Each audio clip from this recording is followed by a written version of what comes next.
సాధారణంగా ఒక గాజు గ్లాసును నీలకేసి కొట్టి పగలగొట్టామనుకోండి, ఆ తప్పు ఆ గ్లాసును పట్టుకున్న చేతిదా, లేక ఆ పని చెయ్యమని ఆదేశించిన మనస్సుదా? అంటే పైకి చూస్తే చెయ్యే తప్పు చేసినట్లు కనిపిస్తోంది కదా. కరెక్ట్. కానీ నేరం చెయ్యాలనే ఉద్దేశ్యం ఆ ఆలోచనదే. మ్మ్, ఈ లాజిక్ వినడానికి చాలా సింపుల్గా అనిపిస్తోంది. అవును, చాలా సింపుల్గానే ఉంటుంది. కానీ సరిగ్గా ఇదే ప్రశ్న మీద ప్రాచీన భారతదేశంలో అతిపెద్ద మేధోమథనం జరిగింది. ఈనాటి మన లోతైన విశ్లేషణకు స్వాగతం. నమస్కారం. బౌద్ధ వాంగ్మయమైన మధ్యమ నికాయలోని ఉపాలి సూత్రం ఆధారంగా మన ఆలోచనలు, మాటలు, శారీరక చర్యలు ఈ మూడింటిలో ఏది ఎక్కువ ప్రమాదకరమైనది అనే విషయాన్ని ఈరోజు మనం చర్చించబోతున్నాం. ఈ వాదన కేవలం రెండు మతాల మధ్య జరిగిన ఒక సాధారణ చర్చ కాదు. అసలు ఒక మనిషి ఉద్దేశ్యానికి, ఆ మనిషి చేసే పనికి మధ్య ఉన్న సంబంధాన్ని ఆ కాలంలోనే ఎంత సైంటిఫిక్గా ఆలోచించారో చెప్పడానికి ఇదొక గొప్ప ఉదాహరణ. ఖచ్చితంగా. అయితే దీని అర్థం చేసుకోవాలంటే మనం ముందు ఆ కాలపు నేపథ్యం గురించి మాట్లాడుకోవాలి కదా. అవును, ఇక్కడ మనం అర్థం చేసుకోవాల్సిన ముఖ్యమైన విషయం ఒకటుంది. ఆ కాలంలో జైనమతం, బౌద్ధమతం రెండూ కూడా కర్మ సిద్ధాంతాన్ని నమ్మేవి. రైట్. కాని ఆ కర్మను వాళ్లు చూసే కోణం పూర్తిగా భిన్నంగా ఉండేది. బౌద్ధులు మనస్సుకు ప్రాధాన్యత ఇస్తే, జైనులు శరీరానికి ఎక్కువ ప్రాధాన్యత ఇచ్చారు. అంటే కర్మను వాళ్ళు ఎలా చూసేవారో మనం ఒకసారి విడమరి చెప్పాలి. నాకు తెలిసినంతవరకు ఆ కాలంలో జైన తత్వవేత్తలు కర్మను ఒక భౌతికమైన పదార్థంగా భావించేవారు కదా. అవును, కరెక్ట్గా చెప్పారు. అంటే కంటికి కనిపించని ఒక రకమైన దుమ్ము లేదా ధూళిలాగా ఆ కర్మ మన ఆత్మకు అతుక్కుంటుంది అని వాళ్ళు నమ్మేవారు. నేను చెప్పింది సరైనదేనా? ఖచ్చితంగా. జైన తత్వంలో కర్మను నిజంగానే సూక్ష్మమైన భౌతిక రేణువులుగా, అంటే కర్మిక్ పార్టికల్స్గా భావిస్తారు. ఓహో, ఫిజికల్ పార్టికల్స్ అన్నమాట. అవును. ఉదాహరణకు, మీరు బురదలో కాలు వేస్తే ఆ బురద మీ కాలికెలా అంటుకుంటుందో అలాగే మీరొక భౌతికమైన చర్య చేసినప్పుడు ఆ కర్మ మీ ఆత్మకు అంటుకుంటుంది అనేది వారి నమ్మకం. అర్థమవుతోంది. అందుకే వాడు కాయదండం, వచీదండం, మనోదండం అంటే శరీరం, మాట, మనస్సుల ద్వారా చేసే కర్మలలో శారీరక చర్యకే ఎక్కువ ప్రాధాన్యత ఇచ్చారు. దీన్నే కాయదండం అంటారు. అంటే కావాలని బురదలో కాలు వేసినా, తెలియక వేసినా కాలికి బురద అయితే అంటుకుంటుంది కదా. ఉద్దేశంతో సంబంధం లేదు, జరిగిన చర్యే ముఖ్యం అనేది వారి వాదన. సరిగ్గా అంతే. ఆ లాజిక్ వింటుంటే అసలు అందులో కూడా ఒక బలమైన పాయింట్ ఉన్నట్లు అనిపిస్తోంది. అవునవును, పైకి చూస్తే చాలా లాజికల్గానే ఉంటుంది. నిజమే కదా. ఇప్పుడు నా మనసులో ఎవరి మీద విపరీతమైన కోపముందనుకుందాం. ఆ నేను వాళ్లను నా మనస్సులో ఎంత భయంకరంగా తిట్టుకున్నా వాళ్లకు ఏ భౌతికమైన నష్టము జరగదు కదా. కరెక్ట్, వాళ్ళకెలాంటి గాయం కాదు. కాని నేనొక కర్ర తీసుకుని వాళ్లను భౌతికంగా కొడితే అప్పుడు గాయమవుతుంది. అంటే చర్యే కదా ఇక్కడ ప్రమాదకరం. అవును. కంటికి కనిపించే ఆ శారీరక కర్మనే అతి పెద్ద నేరం అని వాళ్లు వాదించడంలో తప్పులేదనిపిస్తోంది. ఇదే విషయం మీద దీగతపస్వి అనే జైన సన్యాసికి బుద్ధునికి మధ్య మొదటి చర్చ జరుగుతుంది కదా. సరిగ్గా అక్కడే అసలు కథ మొదలవుతుంది. జైన గురువైన నిఘంటనాథపుత్రుని ప్రధాన శిష్యుల్లో దీఘతపస్వి ఒకరు. ఆయన నేరుగా బుద్ధుడి దగ్గరకొచ్చి ఇదే వాదన పడతాడు. శారీరక కర్మే గొప్పది అని ఆయన వాదిస్తే, బుద్ధుడు మాత్రం కాదు, మనోకర్మ అంటే మనస్సుతో చేసే కర్మ అత్యంత దోషయుక్తమైనది అని చెబుతాడు. ఆ వాదనలో ఒక కొలిక్కి రాకుండానే దీగ తపస్వి తిరిగి వెళ్ళిపోతాడు కదా. అవును, అప్పటికీ ఆ చర్చ అక్కడితో ఆగిపోతుంది. ఈ విషయం దీగ తపస్వి వెళ్లి తన గురువుకి చెప్పినప్పుడు అక్కడున్న ఉపాలి గృహపతి ఆసక్తి చూపిస్తాడు. ఇక్కడొక విషయం చెప్పాలి, ఉపాలి అంటే ఎవరో సాధారణమైన వ్యక్తి కాదు కదా. ఖచ్చితంగా కాదు. ఆయన ఆనాటి కాలంలో ఒక సింహసేనాపతి, అలాగే జైనమతానికి అతిపెద్ద దాత. అంటే ఒక రకంగా చెప్పాలంటే ఆ కాలపు బిలియనీర్ అన్నమాట. అవును, కరెక్ట్గా చెప్పారు, ఆ కాలపు బిలియనీర్. ఆయనకు తన నమ్మకం మీద ఉన్న విపరీతమైన ఆత్మవిశ్వాసంతో నేను వెళ్లి ఆ శ్రమణ గౌతమునితో వాదించి ఓడిస్తాను అని బయల్దేరతాడు. కాని ఇక్కడ ఒక ఆసక్తికరమైన విషయం జరుగుతుంది. దీగ తపస్వి ఉపాలిని ఆపుతూ ఒక వార్నింగ్ ఇస్తాడు కదా. అవును, శ్రమణ గౌతముడు మాయావి, పంపకండి అని తన గురువుతో అంటాడు దీగతపస్వి. ఆయనకు ఎదుటివారిని వశం చేసుకునే ఆవర్తనీయ మాయ తెలుసు అని అంటాడు. నిజవే. ఆవర్తనీమాయ అంటే ఒక రకమైన హిప్నాటిజం లేదా ఎదుటివారి మైండ్ వాష్ చేసే విద్య అని వాళ్ల భయం. ఇది వింటుంటే నాకొక విషయం అనిపిస్తోంది. ఇప్పుడు ఎవరైనా ఒక అద్భుతమైన లాయర్తో గాని లేదా ఒక తెలివైన వక్తతో గాని వాదించడానికి వెళ్తున్నారనుకోండి, హ్మ్, అరేరే వాడు మాటల మాంత్రికుడు, వాడి మాటల గారాడిలో పడిపోతా వెళ్ళొద్దు అని మనం భయపడతాం కదా, ఆ దీగ తపస్వి భయం కూడా ఆ కోవకే చెందుతుందేమో అనిపిస్తోంది. ఖచ్చితంగా. అంటే బుద్ధుడికి మాయ తెలుసు అని కాదు, ఆయన వాక్చాతుర్యం ముందు ఎవరైనా సరే తమ వాదనను వదిలేసి ఆయన చెప్పిందే వింటారనే ఒక అభద్రతాభావం అక్కడ కనిపిస్తోంది. 100కి 100 పాళ్ళు నిజం. దీగ తపస్వికి భయం ఎందుకు వేసిందంటే బుద్ధుడు ఏవో మంత్రాలు చదువుతాడని కాదు. బుద్ధుడి దగ్గరున్న అసలైన ఆయుధం లాజిక్. తార్కికమైన ప్రశ్నలడడం. అవును, తార్కికమైన ప్రశ్నలు అడగడంలో బుద్ధుడు సిద్ధహస్తుడు. ఆయన ఎదుటివారి వాదనను నేరుగా ఖండించడు, కాని వరుస ప్రశ్నలడిగి వాళ్ల నమ్మకాల్లో ఉన్న లొసుగులను వాళ్లకే అర్థమయ్యేలా చేస్తాడు. ఆ పద్ధతే మిగతా వాళ్లకు మాయలా అనిపించిందనమాట. కరెక్ట్. కాని ఉపాలి మాత్రం అసలు భయపడడు. తన వాదనే కరెక్టైనప్పుడు, స్థూలమైన శరీరం కంటికి స్పష్టంగా కనిపిస్తున్నప్పుడు ఎక్కడో లోపల కనిపించని మనస్సు గురించి భయపడటం ఎందుకు అని ఎంతో కాన్ఫిడెంట్గా బుద్ధుందెగ్గరకు వెళ్తాడు. ఇక్కడే అసలు ఆట మొదలవుతుంది. ఉపాలి ఎంతో ఆవేశంగా సవాలు విసురుతూ బుద్ధుని దగ్గరికి వెళ్ళాడు. కాని బుద్ధుడు తనకేమీ తెలియనట్లుగా చాలా ప్రశాంతంగా రోజువారీ ఉదాహరణలతో చర్చను మొదలుపెడతాడు. మొదటి ఉదాహరణే చాలా ఆసక్తికరంగా ఉంటుంది కదా. అవునా. బుద్ధుడేమంటాడంటే, ఉపాలి, జ్వరంతో బాధపడుతున్న ఒక జైనుడికి చల్లటి నీరు తాగాలనుంటుంది కదా అని అడుగుతాడు. జైన నియమాల ప్రకారం ప్రాణులను హింసించకూడదు కాబట్టి పచ్చినీరు తాగరు. వేడి నీరు తాగి ఆ వ్యాధితో అతను చనిపోతాడు. అప్పుడు అతను ఎక్కడ పుడతాడు అని బుద్ధుడు అడుగుతాడు. ఈ ఉదాహరణ వెనుక ఉన్న లాజిక్ మనం జాగ్రత్తగా గమనిస్తే చాలా లోతుగా ఉంటుంది. ఖచ్చితంగా. జైనులు నీటిలో ఉండే సూక్ష్మజీవులు చనిపోతాయని చల్లటి నీరు తాగరు. అయితే బుద్ధుడడిగిన ఈ ప్రశ్నకు ఉపాలి ఏమాలోచించకుండా ఒక జవాబు చెబుతాడు. అవును, అతను మనోసత్తా అనే దేవతలలో పుడతాడు అని వారి జైన సిద్ధాంతం ప్రకారం సమాధానం చెబుతాడు. దాని కారణం ఏమిటి అని బుద్ధుడు అడిగినప్పుడు ఉపాలి ఒక ఆసక్తికరమైన సమాధానమిస్తాడు. అతను చనిపోయే ముందు మనసులో చల్లటి నీరు కావాలనే తీవ్రమైన కోరికతో చనిపోయాడు కదా, ఆ మనస్సుకు బద్ధుడై చనిపోయాడు కాబట్టి ఆ మనోసత్త దేవతలలో పుడతాడు అని వివరిస్తాడు ఉపాలి. ఈ జవాబులోనే బుద్ధుడు ఉపాలిని ఒక తార్కికమైన ఉచ్చులో పడేశాడు. ఎందుకంటే ఉపాలి వాదన ప్రకారం తప్పు చేసింది శరీరం కదా. కరెక్ట్. జ్వరంతో ఉన్నప్పుడు తాగకూడని వేడినీటిని తాగే చర్య చేసింది భౌతికమైన శరీరం. అవును, శారీరక కర్మే గొప్పదైతే ఆ శరీరం చేసిన పని ఆధారంగా అతనికి ఆ తరువాతి జన్మ లేదా ఫలితం రావాలి. కాని ఉపాలి స్వయంగా ఏమంటున్నాడు? అతను భౌతికంగా వేడినీరు తాగినా సరే అతని మనస్సులో బలంగా కోరుకున్న కోరిక వల్లే అతనికి ఆ జన్మ వచ్చింది అని ఒప్పేసుకున్నాడు. సరిగ్గా అదే పాయింట్.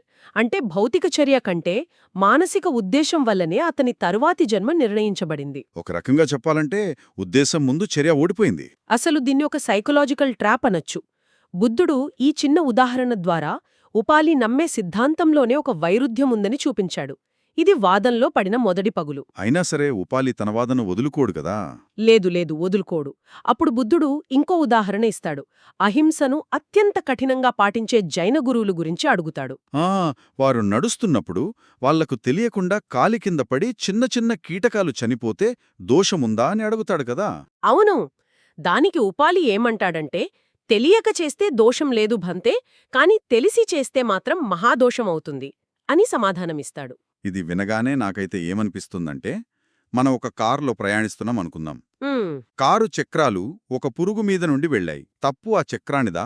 కారు చక్రమనేది ఒక పరికరం మాత్రమే కదా, దానికి బుద్ధి ఉండదు. కరెక్ట్. ఆ చక్రాలు ఎటు వెళ్లాలో డిసైడ్ చేసేది స్టీరింగ్. అలాగే మనం నడుస్తున్నప్పుడు మన కాలికి బుద్ధి ఉండదు. తెలివి లేదా ఉద్దేశం అనేది మనస్సులో ఉంటుంది కాని శరీరంలో కాదు. అంటే శరీరం కేవలం ఒక సాధనం మాత్రమే అన్నమాట. అవును. మీ కోలిక బాగుంది, కాని ఇక్కడ ఒక జైన తత్వవేత్త దానికి ఎలా ఎదురు ప్రశ్న వేస్తాడో ఒకసారి ఆలోచిద్దాం. చెప్పండి. వాళ్ళేమంటారంటే, కారు చక్రానికి బుద్ధి లేకపోవచ్చు, కాని డ్రైవర్ ఆ స్టీరింగ్ను నిర్లక్ష్యంగా తిప్పుతేనే గదా ప్రమాదం జరిగింది. అది కూడా పాయింటే. ఆలోచన ఎంత ఉన్నా ఆ కారు చక్రం ఆ కీటకాన్ని తొక్కకపోతే ప్రాణం పోదు కదా. కాబట్టి చర్యే ముఖ్యం అని వాదించే అవకాశముంది. ఉపాలి మనస్తత్వం కూడా అలాగే ఉంది. అవును, అతను తెలిసి చేస్తేనే దోషం, తెలియక చేస్తే లేదు అని అన్నాడు. తెలిసి చెయ్యడం అనే అవేర్నెస్ ఎక్కడుంది అని బుద్ధుడు ప్రశ్నిస్తాడు. దానికి ఉపాలి గత్యంతరం లేక ఆ తెలివి మనసులో ఉంది కాబట్టి అది మనోదండమే అని ఒప్పుకుంటాడు. అయినా కూడా ఉపాలి మొండికేస్తాడు గదా. తన పాత నమ్మకాన్ని వదులుకోలేక ఏదో ఒక రకంగా భౌతిక చర్య గొప్పది అని వాదిస్తూనే ఉంటాడు. ఖచ్చితంగా. ఇది వింటుంటే నిజంగా మనందరి నైజం గుర్తుకొస్తుంది. మనక్కూడా వాదనల్లో చాలాసార్లు ఇలాగే జరుగుతుంది కదా. అవునవును. మన వాదనలో లాజిక్ లేదని మనకు లోపల అర్థమైపోతూనే ఉంటుంది. మనం తప్పు చెబుతున్నామని తెలిసినా ఇన్నాళ్లుగా మనం నమ్మిన దాన్ని వదిలేయడానికి మన ఈగో అంత త్వరగా ఒప్పుకోదు. ఉపాలిక్కూడా అదే జరిగుంటుంది. సరిగ్గా చెప్పారు. బుద్ధుడికి ఆ విషయం ఇట్టే అర్థమైపోయింది. ఈయన చిన్న చిన్న ఉదాహరణలతో మారే రకం కాదు అని డిసైడయ్యాడు. అందుకే వాదన స్థాయినే అమాంతం పెంచేస్తాడు కదా. అవును. ఒక వ్యక్తిగత చర్య నుండి ఏకంగా సామూహిక విధ్వంసం స్థాయికి ఆ చర్చను తీసుకువెళ్తాడు. బుద్ధుడు అడుగుతాడు, గృహపతి, ఒకానొకప్పుడు నాలంద నగరం చాలా ఐశ్వర్యంతో జనసమ్మర్ధంతో ఉంటుంది కదా. ఒకడు కత్తి పట్టుకుని వచ్చి ఈ నాలందలోని ప్రజలందరినీ ఒకే నిమిషంలో నరికి చంపగలడా అని అడుగుతాడు. దానికి ఉపాలి నవ్వుతూ, ఒక మనిషి కాదు కదా, 50 మంది కత్తులు పట్టుకునొచ్చినా సరే ఒకే నిమిషంలో ఒక నగరాన్ని నాశనం చెయ్యలేరు అని చెబుతాడు. అప్పుడు బుద్ధుడు తన బ్రహ్మాస్త్రాన్ని ప్రయోగిస్తాడు.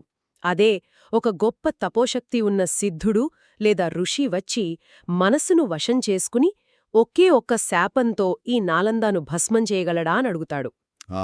దానికి ఉపాలి తన మత నమ్మకాల ప్రకారం సిద్ధులకున్న శక్తులను గుర్తు చేసుకుని ఒక నాలందా ఏమిటి, అలాంటి 50 నాలందాలనైనా ఆ సిద్ధుడు భస్మం చేయగలడు అని ఒప్పుకుంటాడు. ఆధునిక యుగంలో శాపాలు, సిద్ధుల మీద నమ్మకం లేని వాళ్లకు ఈ ఉదాహరణ నమ్మశక్యంగా అనిపించకపోవచ్చు కదా. అవును. కాని మూల గ్రంథాల్లో కూడా ఈ ప్రస్తావన ఉంది. అయితే ఇక్కడ మనం శాపాలు నిజమా కాదా అని చూడకూడదు. ఆ కాలపు నమ్మకాల ఆధారంగా బుద్ధుడు ప్రయోగించిన లాజిక్ను మాత్రమే చూడాలి. ఖచ్చితంగా. ఈ పాయింట్ని మనం ఈ రోజుల్లోకి అన్వయించుకుంటే ఒక విషయం స్పష్టంగా అర్థమవుతుంది. ఇప్పుడొక మనిషి కత్తి పట్టుకుని ఒక నగరాన్ని నాశనం చేయలేకపోవచ్చు. కాని ఒక ఆటం బాంబు ఒక్క బటన్ నొక్కితే సెకండ్ల మధ్యలో ఒక మహానగరం ఆవిరైపోతుంది కూడా. అవును, క్షణాల్లో నాశనమవుతుంది. ఆ బాంబు ఒక యంత్రం లేదా ఒక శారీరక చర్య వల్ల పేల్తుంది అనుకోవచ్చు. కాని ఆ బాంబు అసలెక్కడ్నుండొచ్చింది? ఒక మనిషి ఆలోచన నుండే కదా. కరెక్ట్. ఒక సైంటిస్టు మనసులో పుట్టిన ఒక ఆలోచన, ఒక మేధస్సు సృష్టించిన భయంకరమైన ఆయుధం అది. ఒక మనిషి భౌతికంగా తన చేతులతో చెయ్యలేని విధ్వంసాన్ని తన మనోశక్తితో సృష్టించిన ఆయుధం క్షణాల్లో చేసేస్తుంది. భౌతిక బలం కంటే ఆలోచన బలం ఎంత ప్రమాదకరమైనదో ఇక్కడ చాలా క్లియర్గా అర్థమవుతుంది. అవును. మీరు చెప్పిన ఈ ఆటం బాంబు ఉదాహరణలోనే ఉపాలి వాదనకు ఒక ఫైనల్ చెక్ పెట్టే అవకాశముంది. ఉపాలి లాంటి వ్యక్తి ఇక్కడేమంటాడంటే, ఏమంటాడు? సైంటిస్ట్ బాంబుని డిజైన్ చేశాడు, సరే, కాని దాన్ని తీసుకువెళ్లి వదిలిన పైలట్దే కదా అసలు తప్పు అనొచ్చు. అంటే మళ్లీ ఫిజికల్ యాక్షన్దే తప్పు అని వాదించడం. కరెక్ట్. కాని బుద్ధుడు చెప్పేదేమిటంటే, ఆ భౌతికమైన ఆయుధం, ఆ విమానం, ఆ పైలట్ వేసిన ఆ బటన్, ఇవన్నీ కేవలం మనస్సులో పుట్టిన ఒక విధ్వంసకరమైన ఆలోచనకు వచ్చిన భౌతిక రూపాలు మాత్రమే. అసలు మూలమెక్కడుందో చూడాలి. అవును. ఆ ఆలోచన లేకపోతే ఆ భౌతిక చర్య ఉండదు కదా. ఇదే లాజిక్తో బుద్ధుడు అరణ్యాల ఉదాహరణ కూడా ఇస్తాడు. దండకారణ్యం, కాళింగారణ్యం గురించి కదా. అవును. ఆ మహా అరణ్యాలు ఒకప్పుడు జనావాసాలే అని, కాని ఋషుల తీవ్రమైన మానసిక కర్మల వల్లే, అంటే వాళ్ళ శాపాల వల్లనే అవి అరణ్యాలుగా మారాయని ఉపాలి చేతే ఒప్పిస్తాడు బుద్ధుడు. అంటే శారీరక చర్య కంటే మనోచర్య ఎంత శక్తివంతమైనదో నిరూపించాడనమాట. ఖచ్చితంగా. ఇక్కడతో ఉపాలికి డిఫెండ్ చేసుకోవడానికి ఏ పాయింట్ మిగల్లేదు. పూర్తిగా ఓడిపోయాడు. అయితే ఇక్కడే ఒక అద్భుతమైన మలుపొస్తుంది గదా. అవును, చాలా గొప్ప మలుపది. ఉపాలి ఏమంటాడంటే, భంతే, మీ మొదటి 2 ఉదాహరణలతోనే నా వాదనలో దోషముందని, నేను ఓడిపోయానని నాకర్థమైపోయింది అనంటాడు. కాని మీ జ్ఞానాన్ని, మీ విచిత్రమైన ప్రజ్ఞను ఇంకా ఇంకా వినాలనే ఉద్దేశంతోనే నేను జానిజోని మిమ్మల్ని వ్యతిరేకిస్తూ మొండిగా వాదించాను అని ఒప్పుకుంటాడు. నిజంగా ఆ నిజాయితీ చూడండి. అది కదా నిజమైన అన్వేషణ అంటే. అవును. ఒక గొప్ప పండితుడు తన తప్పును తెలుసుకున్న విధానమది. తన వాదన ఓడిపోయింది అనగానే కోపగించుకోకుండా కొత్త విషయాన్ని నేర్చుకున్నందుకు ఎంతో సంతోషించాడు. ఉపాలికి బుద్ధుని మాటలు ఎంతలా నచ్చాయంటే, చీకట్లో ఉన్నవాడికి దీపం చూపించినట్లుగా ఉందంటూ బుద్ధుని శరణు కోరుకుంటాడు గదా. అవును. వాదన ముగిసింది, ఉపాలి ఓడిపోయాడు, శిష్యుడుగా మారిపోవాలి. ఎవరైనా సరే ఇక్కడితో కథ అయిపోయింది అనుకుంటారు. కాని అసలైన క్లైమాక్స్ ఆ తరువాటే ఉంది. నేనైతే ఇది చదువుతున్నప్పుడు చాలా ఆశ్చర్యపోయాను. ఎవరైనా తమ ప్రత్యర్థి ఓడిపోయి తమ మతంలోకి వస్తానంటే ఏం చేస్తారు? సంతోషంగా ఆహ్వానిస్తారు. ఆహా, నా వాదన గెలిచింది. చూశారా, ఒక గొప్ప సింహసేనాపతి, ఒక బిలియనేర్ నా దగ్గరికి వచ్చాడు అని వెంటనే ఒప్పేసుకుని సంబరాలు చేసుకుంటారు కదా. కరెక్ట్, ఒక ట్రోఫీ గెలుచుకున్నట్లు ఫీలవుతారు. కాని బుద్ధుడేం చేశాడు? వెంటనే ఒప్పుకోలేదు. అవును, ఉపాలి, నలుగురికి తెలిసిన గొప్పవాడివి. ఆవేశపడి త్వరపడి నిర్ణయాలు తీసుకోకు. ఒకటికి రెండుసార్లు ఆలోచించి అడుగు వెయ్యి అని చెబుతాడు. అసలు బుద్ధుడలా ఎందుకన్నాడు? రివర్స్ సైకాలజీ ప్లే చేశాడా, లేక నిజంగానే ఒక మనిషి స్వతంత్రతను కాపాడాలనుకున్నాడా? ఇక్కడే బుద్ధుడిలోని మానసిక శాస్త్రవేత్త మరియు ఒక గొప్ప తాత్వికుడు మనకు కనిపిస్తాడు. ఆయన రివర్స్ సైకాలజీ ప్లే చేయలేరు. ఆ కాలంలో మతాల మధ్య విపరీతమైన పోటీ ఉండేది. ఉపాలిలాంటి ఒక గొప్ప దాత తమ మతంలోకి వస్తే అది వాళ్లకొక పెద్ద పబ్లిసిటీ స్టంట్. కాని బుద్ధుడెప్పుడూ ఒక కల్ట్ లాగా ప్రవర్తించలేదు. అంటే బ్లైండ్ ఫాలోయింగ్ని ఎంకరేజ్ చేయలేదు. ఖచ్చితంగా. ఒక వ్యక్తి కేవలం వాదనలో ఓడిపోయిన ఆవేశంలోనో లేనా ఆకర్షితుడయ్యో నిర్ణయం తీసుకోకూడదు. ఆ నిర్ణయం పూర్తిగా అతని ఆంతరంగిక అన్వేషణ నుండి రావాలి అనేది ఆయన ఉద్దేశ్యం. ఆ డిటాచ్మెంట్ అనేది బౌద్ధమతంలో చాలా ముఖ్యం. ఆయన ఉపాలి అటనామీని గౌరవించాడు. అంటే ఆ నిర్ణయం తీసుకునే సమయాన్ని, స్వేచ్ఛను ఆ వ్యక్తికే వదిలేశాడన్మాట. ఈ మాటలు ఉపాలి మనసును పూర్తిగా గెలుచుకున్నాయి. అవును. ఇతర మతాల వారైతే తనలాంటి పేరున్న వ్యక్తి వస్తే జెండాలు పట్టుకొని నాలంద అంతా ప్రచారం చేసుకునేవారని. కాని బుద్ధుని ఈ నిరాడంబరత తనను ఆశ్చర్యపరిచిందని ఉపాలి అంటాడు. అలా అని రెండవసారి మరింత దృఢంగా శరణు కోరుకుంటాడు గదా. అప్పుడు బుద్ధుడు ఇంకొక షరతు పెడతాడు. ఆ షరతు గురించి వింటే ఎవ్వరికైనా రోమాలు నిక్కబుడుచుకుంటాయి. ఆ షరతేమిటి? బుద్ధుడు ఉపాలితో ఏమంటాడంటే, ఉపాలి, చాలా కాలంగా నీ ఇల్లు జైనులకొక అన్నసత్రంలా ఉంది కదా. వాళ్లు ఎప్పటిలాగే నీ ఇంటికి భిక్ష కోసం వస్తారు. నువ్వు నా శరణుజొచ్చినా సరే ఇక ముందు కూడా ఆ జైన సన్యాసులకు భోజనం పెట్టడం ఆపవద్దు అని చెబుతాడు. ఇది వింటే ఏమనిపిస్తుందంటే, ఒక పెద్ద వ్యాపారవేత్త ఉన్నాడు అనుకుందాం. ఒక ప్రధాన కస్టమర్ తన దగ్గరకొచ్చి, ఇకపై నా జీవితాంతం మీ బ్రాండ్ వస్తువులే కొంటాను, మీదే బెస్ట్ క్వాలిటీ అనంటే ఆ వ్యాపారవేత్త ఏం చెప్తాడు? చాలా థ్యాంక్స్, ఇక మా కాంపిటీటర్స్ వైపు కన్నెత్తి కూడా చూడకండి అంటాడు కదా. కరెక్ట్. కాని ఇక్కడ బుద్ధుడు అలా చేయలేదు. నువ్వు నాతో కలిసి ప్రయాణించు, కాని నా పోటీదారుల దగ్గర కూడా వెళ్ళి వాళ్లకూడా మద్దతిస్తూ ఉండు అని చెప్పినట్లుగా ఉంది. మీరు చెప్పిన ఈ వ్యాపార పోలిక అర్థం చేసుకోవడానికి చాలా బావుంది. కాని బుద్ధుని కోణంలో చూస్తే ఇది కేవలం మార్కెట్ షేర్ గురించి కాదు. మరి దేని గురించంటారు? ఇదొక అపారమైన కరుణ మరియు సత్యం పట్ల ఉన్న నిర్భయత్వం. తన వాదనే సత్యమైనప్పుడు వేరొకరు భోజనం చేస్తే ఆ సత్యానికొచ్చిన ముప్పు ఏముంది? ఎదుటివారి నమ్మకాలను గుర్తించడమంటే వారిని మనుషులుగా గుర్తించడమే కదా. చాలా గొప్ప మాట చెప్పారు. ఉపాలి బుద్ధుడి దగ్గరికి వెళ్లకముందు దీగ తపస్వి ఏమన్నాడు? గౌతముడికి ఆవర్తనీయ మాయ తెలుసు, అతను మనుషులను వశం చేసుకుంటాడు అన్నాడు కదా. అవును.